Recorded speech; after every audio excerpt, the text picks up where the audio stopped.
Hello and welcome to our InMaricopa Spotlight Series. I'm Adam Wolf. Joining me today is the Development Services Director, Martin Scribner. Thanks so much for coming in. Sure, no problem. So tell us a little bit about yourself. How long you been in Maricopa? So I've been here about 6 months now. Came from the Midwest. I've been in urban planning for about 18 years now. And what actually brought you to the city? We've been looking to come to Arizona for a long time, Central Arizona, and the opportunity presented itself, and it seemed like the right opportunity for me. It seemed like a good match. Seemed like there's a lot of opportunity for growth, not only for the city, but for me professionally. So this is where I'm at. Okay. Well, speaking of growth, you have a few workshops coming up. Yeah. You want to get the public input on the general plan. Now, how does that directly affect your department? My department as Development Services, obviously we do all the planning stuff for the city, including the general plan. And the general plan is really, it's a guideline for future growth. And so as it's also the basis for our regulations. So for the zoning code, for the subdivision regulations, things like that.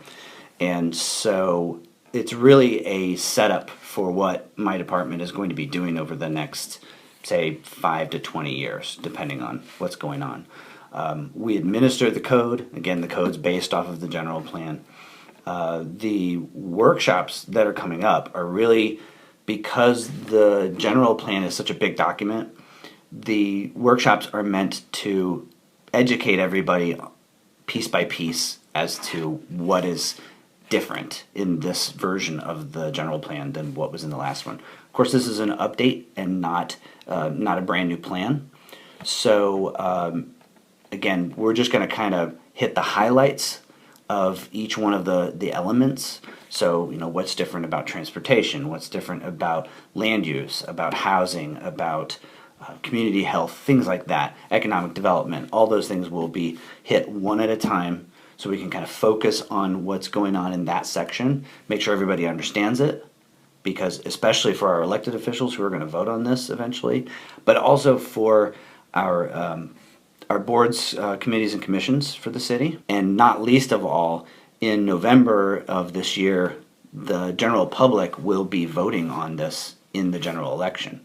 So we want to make sure that anybody who is possibly going to vote in that is paying attention so that they understand what they're voting on, but also why it's important to vote. Either yes or no. But hopefully it'll be yes. Okay. All right. Now, how does the general plan affect situations like the Oestrogen Business Park that have run into problems but are still on the horizon? Does that kind of fall into limbo, or where does that go? I don't know that it affects that one so much, because that's kind of already it's not on the books from a development standpoint, but from the sort of background. It's already kind of set up to move forward. Policy-wise, it may have some effect on it, but really, one of the big holdups to that particular site was that we were having difficulty getting the right-of-way. So as the street comes down and goes past it, and we wanted that to come back up through and go all the way through to State Road 238. And we were having difficulties obtaining that right-of-way. That has now been obtained. It's all official, and so there is interest in the property. It's moving forward, but I don't really have any detail on it at this point. Okay, but it is progressing. Yeah. Okay, yeah. Perfect. Now, obviously, when you're talking Maricopa, the big thing is the overpass. The overpass coming in, and how it will affect almost all facets of the community. How does that affect your department?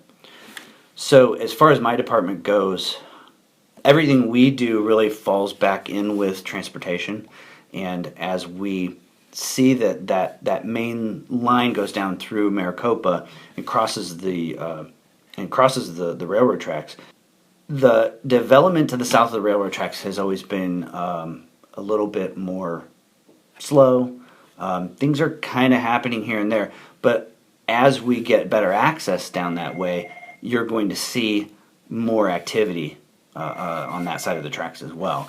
Once that's in place, and obviously it's going to take a few years to really see any activity at all down there. They're still working on the design part from the state aspect of things.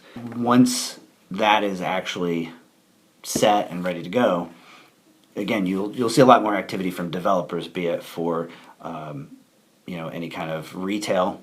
We would see at least some retail happening down towards the Ak-Chin property, down in that area. You might see some more residential, that we're hoping that will be more off of 347, and then possibly even further down you might see some industrial as well. But it's just all going to have to pan out over time. I mean, the good thing is, South Jackson already have things like Copper Sky, and you have the Ak-Chin community. Right. So, there are attractions there that should also help bring in business as well. You're filling in gaps as much as anything else. So, all right. Well, Martin, thank you so much for coming Sure, in. We no really problem. appreciate having you.